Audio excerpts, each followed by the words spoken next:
Un jour, en suivant une émission sur la télévision nationale ivoirienne, un monsieur dit ceci aux autres. Un homme et une femme sont enfermés dans une chambre la nuit avec une bougie allumée. Qu'est-ce qu'ils font? À cette question, tout le monde a répondu qu'ils se donnaient l'un à l'autre. À lui de préciser qu'est-ce qu'ils font, non pas qu'est-ce qu'ils font. Et la réponse, c'est la bougie qu'ils font. Mais pourquoi est-ce que tous avaient mal répondu? C'est parce qu'ils n'avaient pas bien écouté. Et ça, c'est un sérieux problème pour notre société actuelle, le manque d'écoute.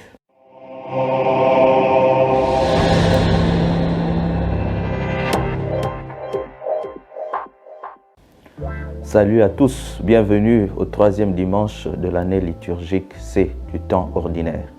La première lecture tirée du livre de Néhémie nous présente les Israélites qui, après l'exil et sous la conduite du prêtre scribe Esdras, sont à l'écoute de la lecture de la loi. C'est le même exercice qui se fait dans l'évangile de ce jour. Jésus fait la lecture d'un passage du prophète Isaïe et tous ceux qui étaient là l'écoutaient. Et dans la deuxième lecture, tirée de la première lettre de Saint Paul, apôtre corinthien, il est question de l'image du corps, qui est un mais a beaucoup de membres qui, chacun est important. Ces deux textes nous donnent deux thèmes de méditation. Le premier thème, l'écoute attentive de la parole de Dieu. Dans l'Ancien Testament, le verbe écouter est utilisé 390 fois et dans le Nouveau Testament 59 fois, ce qui donne le total de 449 fois. Cela nous montre l'importance que nous devons accorder à cet exercice de l'écoute de la parole de Dieu dans notre vie.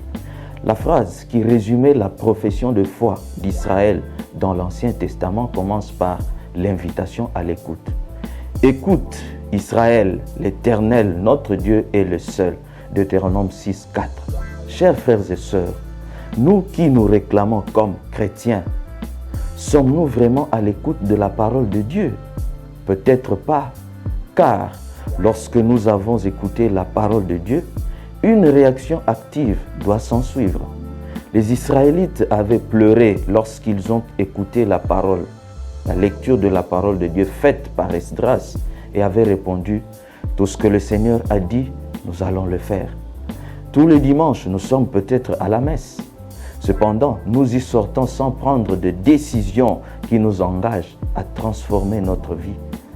Parce que nous n'écoutons pas bien la parole qui nous est annoncée. Notre société actuelle vit dans des bruits insupportables. Les enfants grandissent dans des bruits et ne savent plus écouter les paroles constructives. Deuxième point, l'unité dans la diversité. En prenant l'image du corps qui a beaucoup de membres, mais ne forme qu'un, Saint Paul veut nous inviter à l'unité tout en respectant la diversité qui existe en nous et entre nous.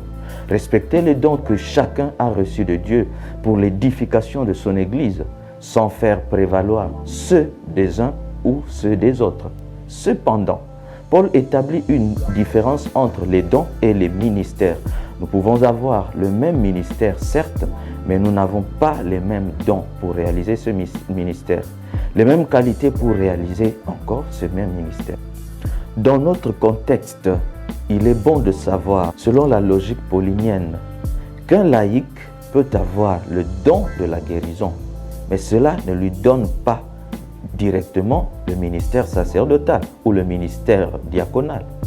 Chers frères et sœurs, mettons-nous à l'écoute attentive de la parole de Dieu et mettons nos talents au service de toute l'Église, de tout le monde, sans montrer bien sûr que nous sommes plus importants que les autres. Bon dimanche à tous.